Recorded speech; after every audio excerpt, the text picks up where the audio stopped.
तत्र धूमस्य विद्यमानत्वात्, वहां धूम के विद्यमान होने से, धूम मतलब हेतु, तो हेतु का वहां संबंध हो जाएगा महानस आदि में, तो वहां संबंध हो जाएगा तो क्या हो जाएगी हमारी अव्याप्ति।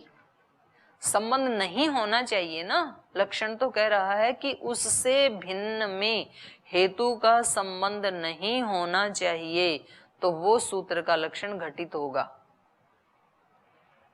और यहां क्या होने लगेगा, यहां तो संबंध होने लगेगा।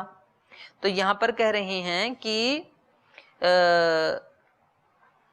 अन्यथा समवाय संबंधेन वह्निमान वह्ने, इसको ऐसे समझ सकते हैं आप कि जैसे तंतु का संयोग, हमने जो ये तंतु का संयोग है और ये हमारे शरीर के ऊपर जब ये वस्त्र है तो किस संबंध से है हमारे शरीर पे, ये संयोग संबंध से। लेकिन ये वस्त्र अपने अवयव में किस संबंध से रहता है, तंतु में किस संबंध से रहता है, समवाय संबंध से। तो ऐसे इसको देखना है। तो यहां पर कैसे ये दोष कैसे आने लगेगा, एक जो वह्नि का अवयव है वो भी क्या है, वह्निमान है, वो भी अग्नि वाला है, और उससे भिन्न क्या है, महानस आदि। तत्र धूमस्य विद्यमानत्वात् अव्याप्ति प्रसंगात, उसमें अव्याप्ति होने लगेगी। इसलिए यहाँ पर आगे कह रहे हैं साध्यवत अन्यश्च साध्यवत्व अवच्छिन्न प्रतियोगिता का भेदवान। अब जो हमने सूत्र में कहा ना तद भिन्न साध्यवत अन्यस्मिन, एक साध्यवान तो क्लियर हो गया, साध्यवान में जो साध्यवान हमने लिया है वो उसमें जो साध्य का और साध्यवान का जो संबंध है वो कैसा होना चाहिए, संयोग संबंध। अब कह रहे हैं उससे भिन्न साध्यवान अन्यस्मिन, साध्यवान से जो अन्य, उसमें क्या देखना है हमें, ये एक नया शब्द कह रही है, साध्यवत्व अवच्छिन्न प्रतियोगिता का भेदवान। भेद दो प्रकार के होते हैं, ये भी लिख लीजिए। पहले प्रकार के भेद को कहते हैं यत किंचित प्रतियोगिताक भेद, यद किंचित प्रतियोगिताक भेद। इसका उदाहरण बनेगा जैसे एक मनुष्य दूसरे मनुष्य से भिन्न है, तो भेद है ना हर मनुष्य में, लेकिन मनुष्यता का भेद नहीं है। मनुष्यता की दृष्टि से अलग अलग हैं क्या आप, नहीं है ना, लेकिन व्यक्ति की दृष्टि से तो सब अलग अलग हैं। तो ये कैसा भेद है, ये यद किंचित भेद है, माने व्यक्ति की दृष्टि से तो भेद है यहाँ पर, लेकिन जाति की दृष्टि से भेद नहीं है। जाति की दृष्टि से भेद कहाँ होगा, मनुष्य से भिन्न जो भी पशु वृक्ष कुछ भी है, तो वो दूसरा भेद है। तो उसका नाम क्या है, वो है साध्यवत्व अवच्छिन्न प्रतियोगिता का भेद। साध्यवत्व अवच्छिन्न प्रतियोगिता का भेद। तो इसका उदाहरण क्या बनेगा, मनुष्य घटो नास्ति, ठीक है, या मनुष्य पशु नास्ति। तो ये दोनों में भेद हो गया ना। तो ये कौन सा भेद है, ये जातिगत भेद है। तो ये कह रहे हैं ये अन्यस्मिन जो हमने लिया है, तो अन्यस्मिन में हमने यत किंचित भेद नहीं लिया, जो उससे भिन्न होना चाहिए। तो जो भेद दिखाया हमने साध्यवान से जो भिन्न, तो साध्यवान से जो भिन्न है उसमें तो दो भेद हो सकते हैं ना, यत किंचित वाला भी हो सकता है और एक साध्यवत्व अवच्छिन्न प्रतियोगिता का भेद, दो हो सकते हैं। तो हमने यहाँ ये लिया है, नहीं, साध्यवत्व अवच्छिन्न प्रतियोगिता का भेदवान, ये जो तदन्य लिया है हमने, अन्यस्मिन जो लिया है। क्यों ऐसा, यदि यद किंचित ले लेते तो क्या दोष आता। यद किंचित भेद में जैसे हमारे पास उदाहरण है पर्वतो वह्निमान, और उससे यद किंचित भेद है महानस आदि, क्योंकि महानस भी क्या है, अग्नि वाला है। अग्नि कहाँ कहाँ मिलती है? पर्वत पे है हमारे पास, रसोई घर में मिलती है, यज्ञशाला में मिलती है, या अन्य जहाँ जहाँ भी मिलती है। तो ये सारे स्थान क्या हैं? वह्निमान ही हैं, यत्किंचित भेद से। थोड़ा भेद तो है, एक अग्नि वाला पर्वत है, एक अग्नि वाला रसोई घर है, एक अग्नि वाला गौशाला हो सकता है, एक अग्नि वाला कोई चौराहा हो सकता है, हैं? एक वो अग्नि वाला फैक्ट्री हो सकता है। तो ये यत्किंचित भेद तो हैं, लेकिन इस अग्नि वाले से नितांत भेद, जातिगत भेद, तो वो क्या लिया जाएगा? वो क्या लिया जाएगा? जलहृद। तो हमने यहाँ उदाहरण में जो साध्यवत अन्यस्मिन कहा था, तो अन्यस्मिन से, अन्यस्मिन में भेद कौन सा लिया जाएगा? साध्यवत्व अवच्छिन्न प्रतियोगिता का भेद। इसको याद ही करना पड़ेगा, माने दूसरी प्रकार का भेद हमने लिया है यहाँ पर। हमने पहली प्रकार वाला भेद नहीं लिया। पहली प्रकार वाला भेद लेते तो यहाँ पर क्या होता, ये महानस में भी जाने लगता ये लक्षण, तो फिर लक्षण की क्या हो जाती? अव्याप्ति होने लगती।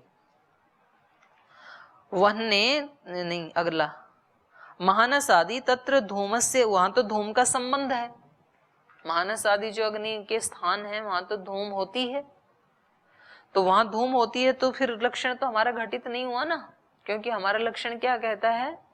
हेतु का असंबंध होना चाहिए, वहां धूम का असंबंध होना चाहिए। तो धूमस्य विद्यमानत्वात् अव्याप्ति प्रसंगात, क्योंकि वहां तो हम लक्षण को घटाना चाहते हैं और वहां तो लक्षण घटेगा ही नहीं। क्यों नहीं घटेगा? वहां पे साध्यवान से भिन्न यत्किंचित भेद वाला यदि हम लें तो महानस आदि आएगा हमारे सामने, यत्किंचित भेद वाला।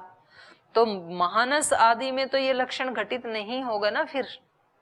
क्यों नहीं होगा? वहां तो भेद, वहां धूम का संबंध है।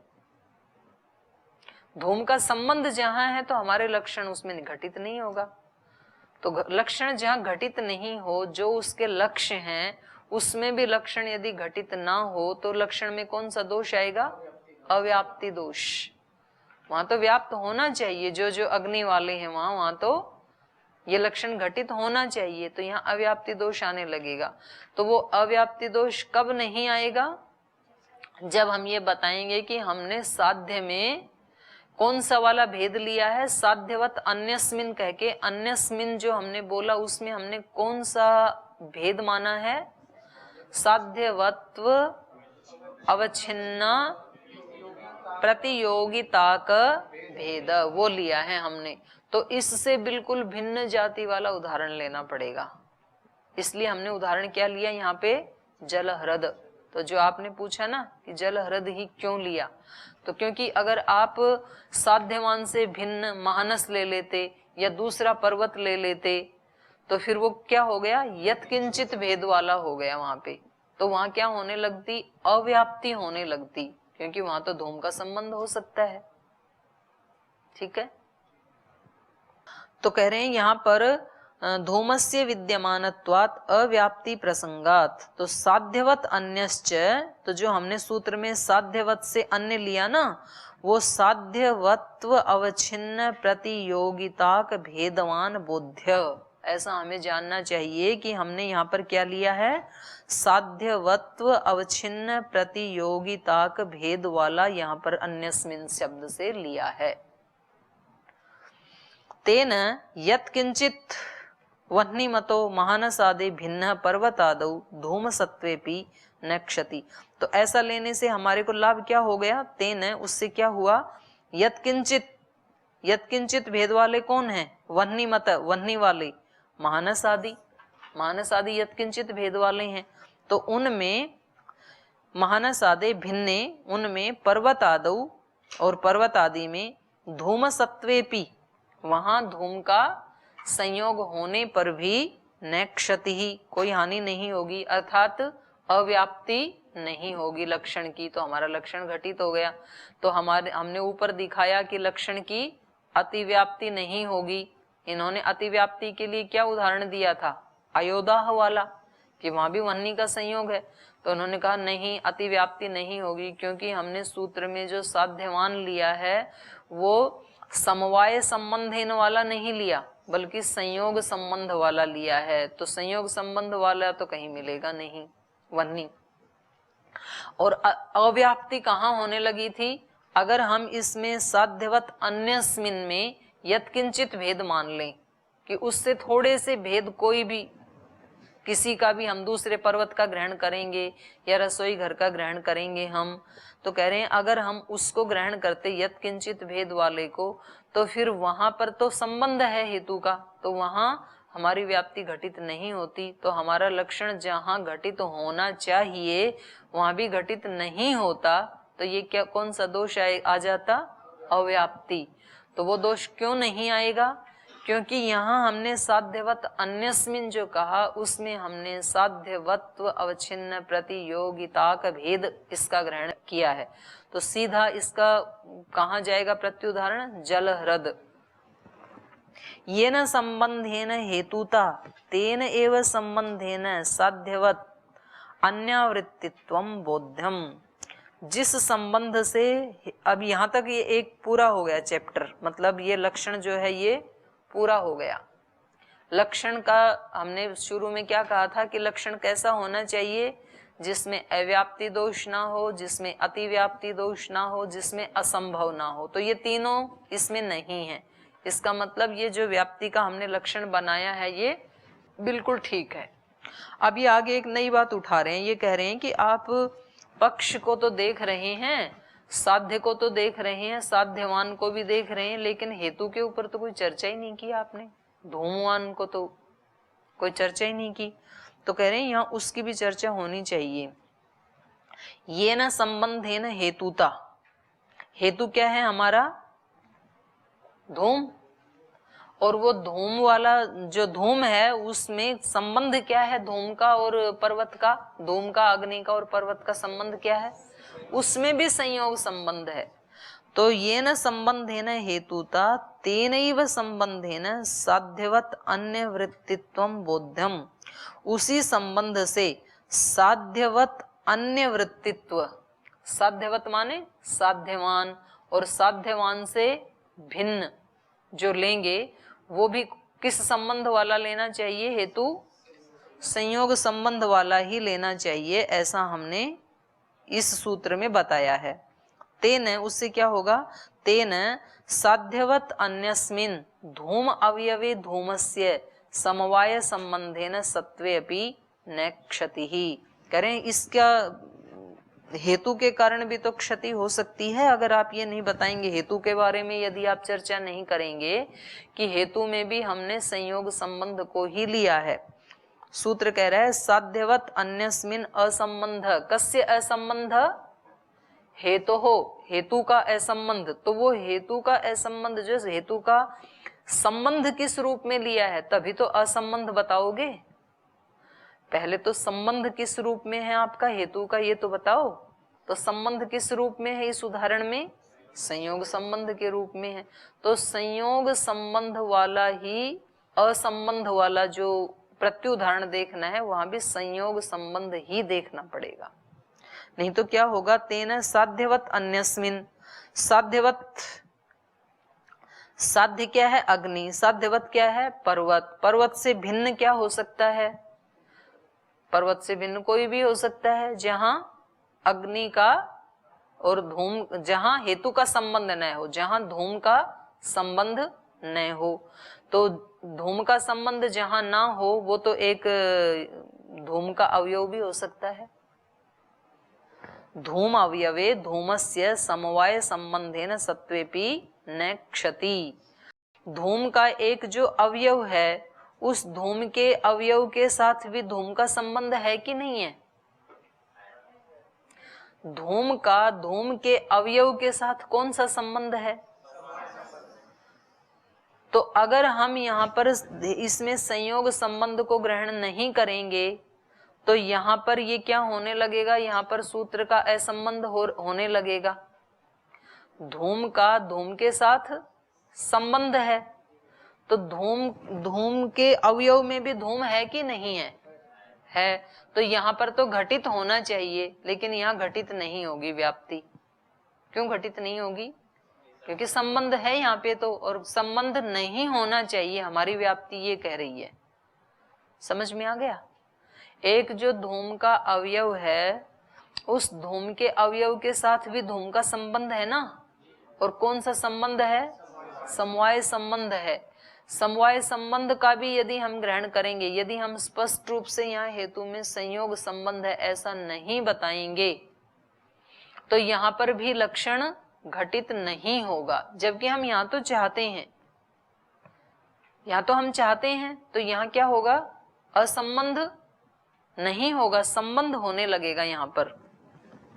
तेन साध्यवत अन्यस्मिन, अगर हम संयोग संबंध ऐसा हेतु में नहीं बताएंगे तो साध्यवत से भिन्न, साध्यवान है हमारा पर्वत, उससे भिन्न धूम अवयवे धूमस्य समवाय संबंधेन सत्वेपि न क्षति।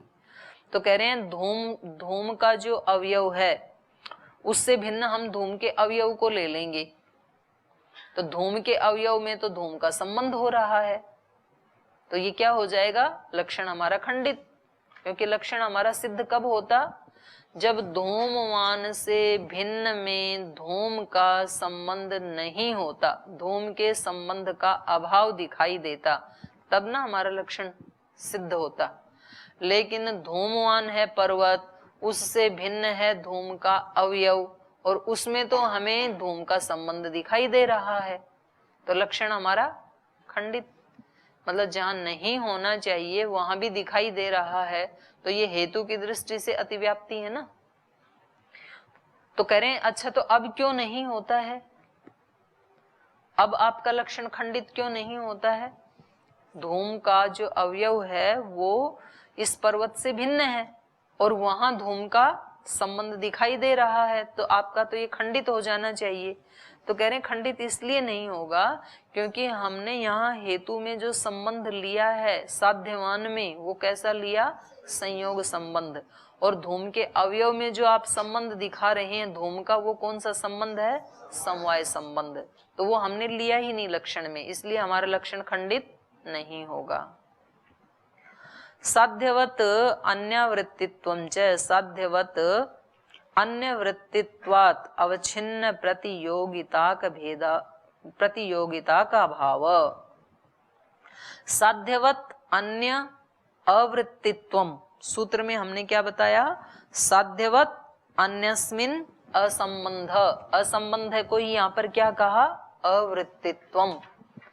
साध्यवत अर्थात पर्वत। साध्यवत कौन है? साध्य कौन है? अग्नि। साध्यवत कौन है? साध्यवान कौन है? पर्वत। साध्यवत और साध्यवान एक ही बात है, ठीक है। तो साध्यवत पर्वत, साध्यवत अन्य, साध्यवत से अन्य कौन है? जहां अग्नि नहीं है वो साध्यवत अन्य। तो साध्यवत अन्य अवृत्तित्वम, साध्यवत से जो भिन्न, उसमें हेतु का क्या होना चाहिए? अवृत्तित्व। अवृत्तित्व मतलब असंबंध, संबंध नहीं, असंबंध। साध्यवत अन्य अवृत्तित्वम अर्थात असंबंध। तो यहाँ असंबंध भी हमने कौन सा लिया है? असंबंध मतलब अभाव, ठीक है। साध्यवत से जो भिन्न, उसमें हेतु का अभाव। तो यहाँ अभाव भी हमने कौन सा लिया है? लिख लीजिए इसमें। अभाव कितने प्रकार के होते हैं? अभाव भी दो प्रकार के होते हैं। एक होता है सामान्य अभाव। सामान्य अभाव मतलब, सामान्य का मतलब है यहाँ पर जाति, जातिगत अभाव। तो इसका उदाहरण क्या बनेगा? भूतले घटो नास्ति। भूतल के ऊपर घट का अभाव है। ये कैसा अभाव है? सामान्य मतलब, अर्थात क्या समझे? भूतले घटो नास्ति क्या समझे? पूरी पृथ्वी के ऊपर घट नाम की वस्तु नहीं है। जैसे अभी डायनासोर नहीं है ना धरती के ऊपर, तो ये सारी जाति का अभाव दिखा रहा है, इसको कहते हैं सामान्याभाव। और दूसरा होता है यत्किंचित अभाव, यत्किंचित प्रतियोगिता का भाव, जैसे उसमें आया था ना, तो ये हाँ ये है यद किंचित प्रतियोगिता का भाव। इसका उदाहरण क्या बनेगा? जैसे मैंने कहा भूतले रक्त घटो नास्ति, पृथ्वी के ऊपर लाल घड़ा नहीं है, इसका मतलब काला पीला कैसा भी हो सकता है। तो ये क्या है? यत किंचित अभाव, केवल रक्त का अभाव है, घट मात्र का अभाव नहीं है। तो ये यही कह रहे हैं कि यहाँ पर हमने साध्यवत अन्य अवृत्तित्वम, अवृत्तित्व माने अभाव, ऐसे लिख लीजिए। साध्य वृत्तित्व का जो अभाव, साध्यवत से भिन्न और उसके साथ हेतु का अभाव, तो वो अभाव हमने कैसा लिया है? साध्यवत अन्य वृत्तित्व अवच्छिन्न प्रतियोगिता का भाव। अभाव हमने पहले वाला ग्रहण किया है सूत्र में या दूसरे वाला? गलत, पहले वाला साध्यवत, यत्किंचित वाला नहीं बल्कि जाति वाला, साध्यवत्व अन्य वृत्तित्वात् अवच्छिन्न प्रतियोगिता का भाव, ये हमने ग्रहण किया है। आकृति वाला सामान्य अभाव लिया है यहाँ पर हमने। तो इससे क्या हुआ? तेन धूमवान वह्ने हैं, दूसरे वाला जो उदाहरण था ना वो ले रहे हैं दोबारा। पर्वतो धूमवान और हेतु क्या था? वह्ने हैं। इत्यत्र यहाँ पर साध्यवत अन्य जल हृद आदि वृत्तित्व अभावे अपि न अतिव्याप्ति ही। यदि यहाँ पर हम सामान्य अभाव नहीं लेते, यत्किंचित अभाव लेते, तो हमारा इस सूत्र का अर्थ क्या होता? इसका अर्थ ये होता साध्यवत अन्यस्मिन, साध्यवान से अर्थात पर्वत से जो भिन्न और उसमें धूम का अभाव। तो साध्यवान से भिन्न यत्किंचित अभाव में क्या क्या आ जाते? साध्यवान से भिन्न कौन होगा? कोई भी जहां अग्नि नहीं है वो होगा। और वहां पर हेतु का अभाव, तो हेतु का अभाव, इसमें यदि हम यत्किंचित अभाव लेते तो वहां पर किसका ग्रहण हो सकता था? धूमवान वह्ने, यहाँ पर किसका ग्रहण हो सकता था? अभी तो पढ़ाया, धूम अवयव वाला पढ़ाया ना, तो वहां तो धूम का संबंध हो रहा है, तो वहां तो अभाव तो नहीं है, तो ये क्या होने लगेगी? वहां भी लक्षण घटित होने लगेगा, तो ये अतिव्याप्ति होने लगेगी। और जल हृद में क्या होने लगेगा? सामान्यवत अन्य जल हृद आदि वृत्तित्व अभावे अपि, वहां भी तो वृत्तित्व का अभाव है ना जल हृद में भी। तो जल हृद में क्या होने लगेगी? अतिव्याप्ति।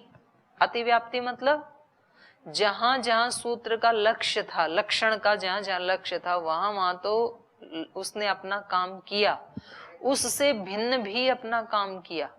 जल हृद में क्यों काम किया इसने? सूत्र क्या कह रहा है? साध्यवत अन्यस्मिन असंबंध, नहीं असंबंध।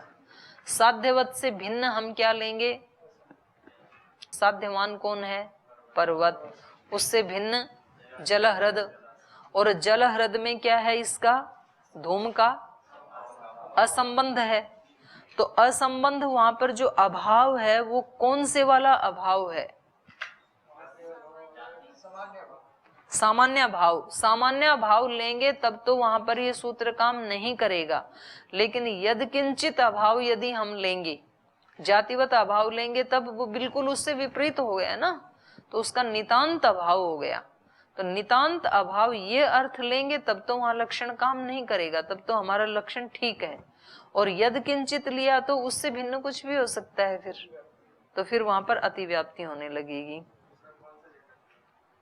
क्या ले सकते हैं?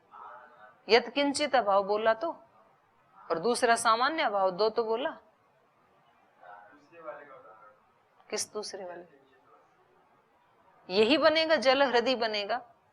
यदि यहाँ पर यद किंचित अभाव माना तो यहाँ भी सूत्र काम करने लगेगा।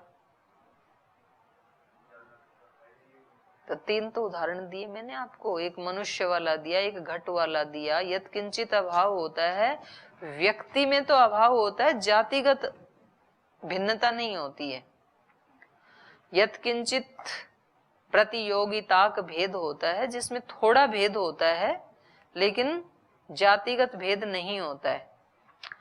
और साध्यवत्व अवच्छिन्न प्रतियोगिता का भेद वो होता है जिसमें जातिगत ही भेद होता है। कोई भी कुछ भी ले सकते हैं उसमें, उससे जो नितांत भिन्न है वो। तो यहाँ पर दो पंक्तियां बच गई, अभी समय हो गया। ये दो पंक्तियां भी थोड़ा समझने जैसी ही हैं, क्योंकि ये अगली कारिका में भी आएंगी। तो आप ऐसे करना, फिर ये आज जो बताया है ना, इसको एक बार पढ़ के आना। तो आगे की जो दो हैं, ये गुण कर्म और द्रव्य वाली जो बात है ना, ये भी समझने जैसी ही है, क्योंकि फिर वो अगली व्याप्ति में भी आएगी। तो कल वाली व्याप्ति फिर हम थोड़ा सा कम पढ़ेंगे, शॉर्ट पढ़ेंगे।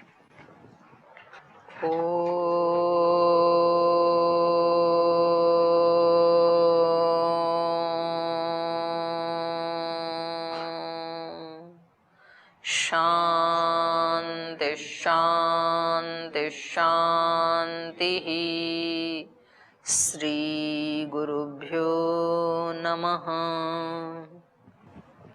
हे हृदयेश्वर, हे सर्वेश्वर, हे प्राणेश्वर, हे परमेश्वर। हे हृदयेश्वर, हे सर्वेश्वर, हे प्राणेश्वर, हे परमेश्वर। हे समर्थ है करुणा सिंधु, हे समर्थ है करुणा सिंधु। विनती स्वीकार करो, विनती स्वीकार करो। भूल दिखा कर उसे मिटा कर, भूल दिखा कर उसे मिटा कर, अपना प्रेम प्रदान करो, अपना प्रेम प्रदान करो। पीर हरो हरि, पीर हरो, पीर हरो हरि, पीर हरो, पीर हरो हरि, पीर हरो, पीर हरो हरि, पीर हरो। हे हृदयेश्वर, हे सर्वेश्वर, हे प्राणेश्वर, हे परमेश्वर। हे हृदयेश्वर, हे सर्वेश्वर, हे प्राणेश्वर, हे सर्वेश्वर, हे प्राणेश्वर, हे परमेश्वर।